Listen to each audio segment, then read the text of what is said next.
Hello guys, this is Moses Jairaj. All these years through the experiment and also from the learning about the theory of creation from Kent Hovind and the theory of high intensity from the Arthurjones, I found a lot, and also from my experience. And you have to, the theories that was influenced by most of the peoples, most of the times they were lies, because those theories come from pen and paper, not from experimentation. If you don't do experiment, you can't know the result and the conclusion. With hypothesis concluding something else and the coming to the wrong conclusion after a specific experiment, those were nothing but lies. So you have to understood that you if you want to something, if you want to produce some result, you have to learn that you have to find the right kind of stimulation, and also you have to produce the result with the theory you are going for. If there is a myth like shaving a beard will grow you a beard, genetically if you can't grow a beard, you can't grow a beard without additional stimulation. The stimulation, for suppose, let's say the stimulation I know is by using minoxidil. I can't grow a beard, but I grew a beard with the use of minoxidil, and my skin color is dark brown. Few 1.5 or 2 years back, I changed the skin tones by few shades lighter by usage of glutathione. And also if you go 100% of intensity of effort maximum, you can stimulate growth. I grew some bench press strength and some of the strength like this within few months with the usage of the theory of high intensity by Arthurjones. These things you have to find the right kind of stimulation, then things will change. I believe that God is stored an information in your body, in your DNA. Arthurjones used it to say, if you can't use it, you will lose it. If something isn't necessary, if you won't use in a regularly, then next generation will lose it. Like having a beard. If you need a beard, I don't know what condition need a beard. That's why I don't want to talk about made up conditions. But if the conditions won't require a beard, gradually the next generations of you will be loose. I believe that there was 6,000 years ago creation, and from out of one man all these nations came. From Adam all these nations came, and from out of one man all these color of the skins came, and blue eyes, brown eyes, black eyes, and curly hair, silky hair, and blonde hair, ginger heads, white skin, black skin, brown skin. All of these will the results of climatic changes, food changes, and also intensity of effort they do in work, and also the temperature. Sunlight determines how you have to look. I believe that Noah brought a kind of two animals, male and female. From it we have lot of species, what Charles Darwin said. The species and microevolution is true, but macroevolution, cosmic evolution, other kinds of 5 evolutions that was said by Kent Hovind, that he said was right. They were false. But using a microevolution, saying that all evolution is true, that is nothing but a lie. So I realized that few statements. I realized that growth comes when there is more than work or stimulation more than normal. Intensity of effort is high, and the intensity of effort is high, and the stimulation is almost more than it required, then you will see the growth, like changing the color of the skin, growing a beard, like growing taller.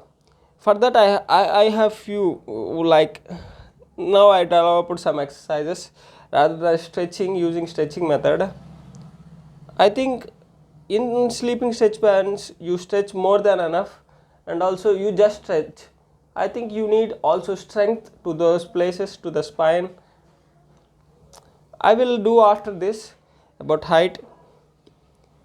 Right now I was 6 feet, like more than 6 feet, little bit, like few inches, few centimeters more than 6 feet. I think from these both theories I was learning a lot from where the species came from, the development of species, the information that your body have, the DNA have, all these. Thanks, my special thanks to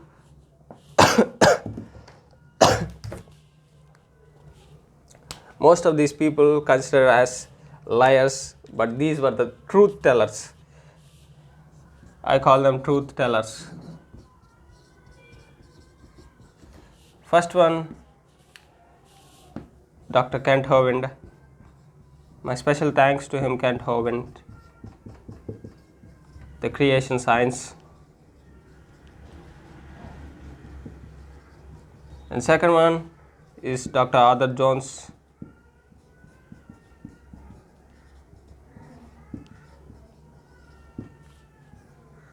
Father of high intensity.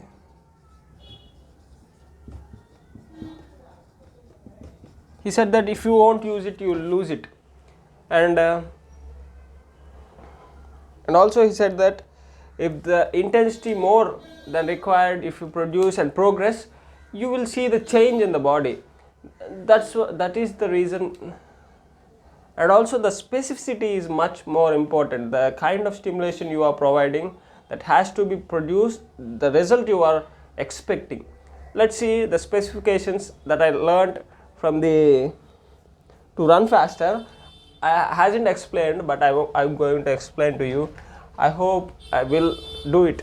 Every time I make some video, I have to quit from it.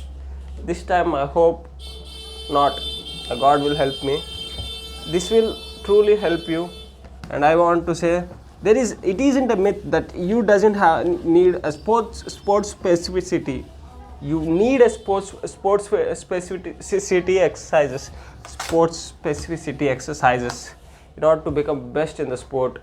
When you see the arm wrestlers, their forearms is huge. When you see specific people in their body proportions were different, leverages were different. I realized at 10 years of my failure, the reason is heavy thighs and lack of development of strength in the hip flexors. I can't able to do long ranges of motion, and I can't able to rotate better leverages. Let's see, the hip joint, the hip flexors action is a third class leverage system.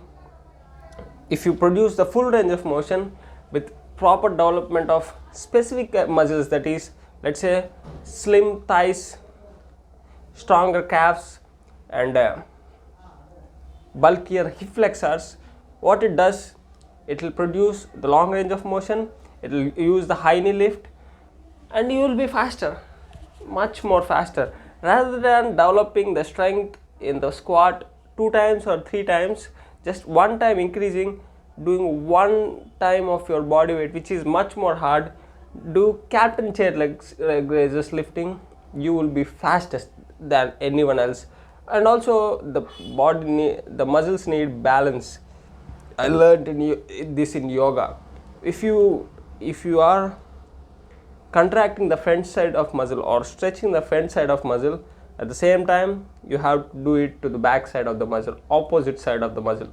If you want to contract faster in the front side of muscle, you have to need a strength in the back side of muscle, which is lower back and the top of the glutes. You will be the fastest runner. Let's say how I learned it. I learned from the nature. When you see the fastest beings, let's take some of it, few among it. The cheetah.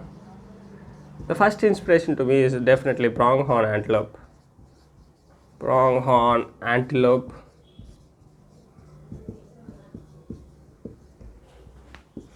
And let's see next one. Let's see what wildebeest. And next one is greyhound. let's take Hound, the dog, and let's see the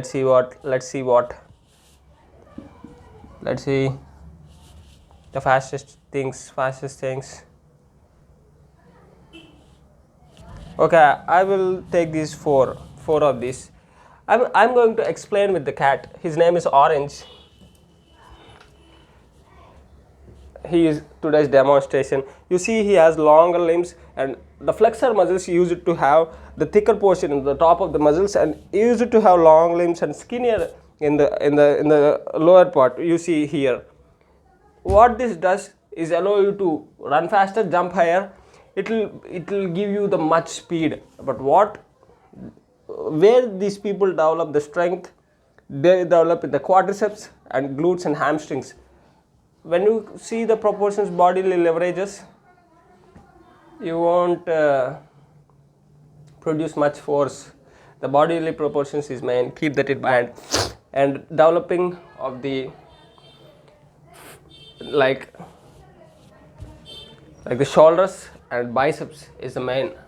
The exercises I was doing in order to build these to become better in this sports specificity exercises. Firstly, start with a general conditioning like doing squats, deadlifts. Don't build a lot of muscle, but build little bit muscle, and bench press, shoulder press, weighted pull-ups and curls. And then you have to do 180 degrees.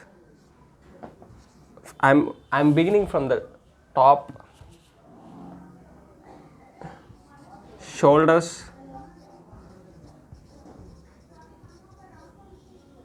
neutral grip, raises. Like grab the dumbbell, neutral grip, start from here and grow from here. This is first thing. Then hammer curls.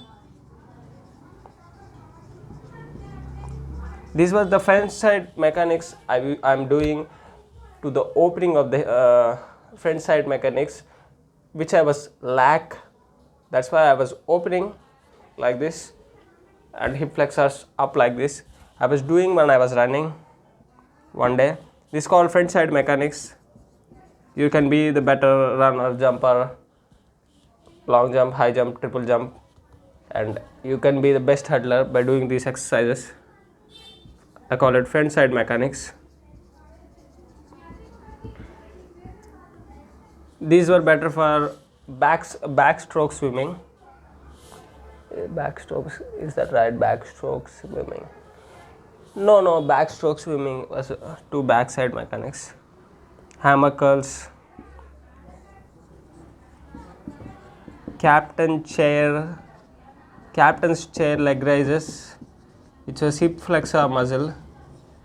By putting the dumbbell in the center of the dumbbell, in between the legs, and raising it, and gradually progressing it to 10 reps with half of the body weight or body weight, you will be literally much more faster when you.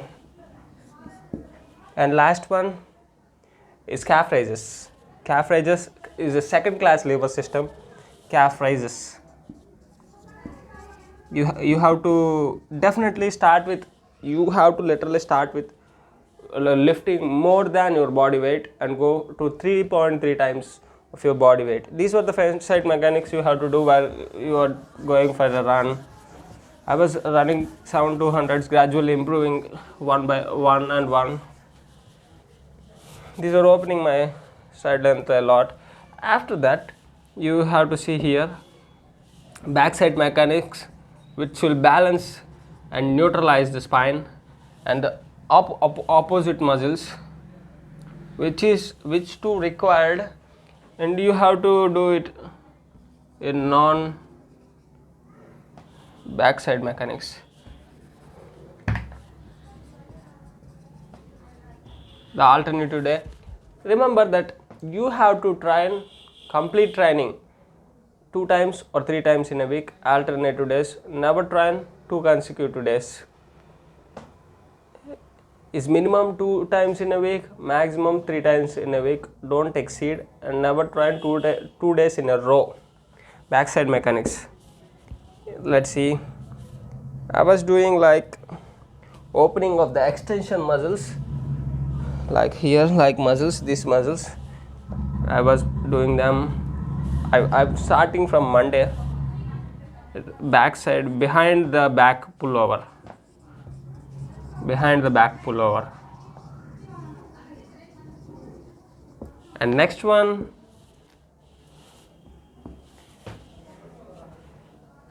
బయట వరదలు వచ్చినాయిగా, విజయవాడకి అందుకు పంచుతున్నారు. Behind the back pullover.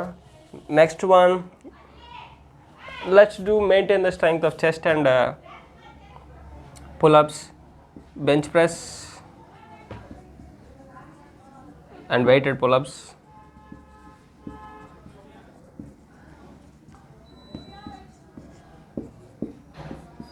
And I was doing cable extension with cable leg extension, reverse leg hyperextension type. You can do reverse hyperextension or single leg cable hyperextension for the back. These mechanics were best for the swimming, these backside mechanics. And then reverse hyperextension is what do I have to do. And the last one, what do I have to do? That was in my phone, I have to think. It's definitely not pullover. Hyperextension and little bit hamstring curls is needed. That's it.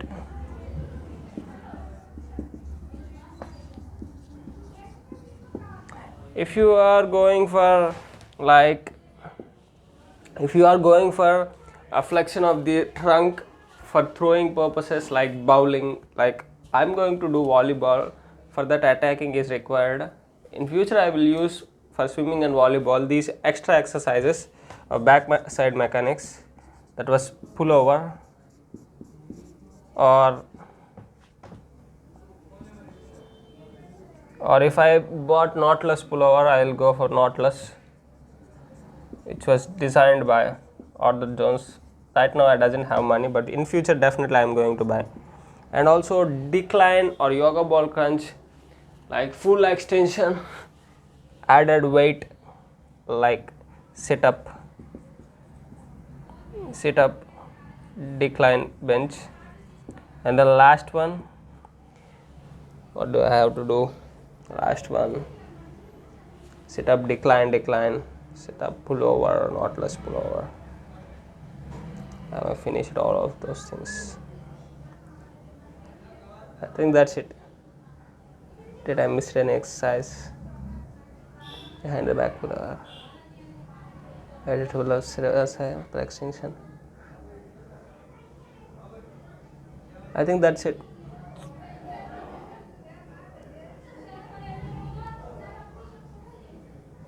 Yes bro, yes guys, that's it. 7 exercises for backside mechanics.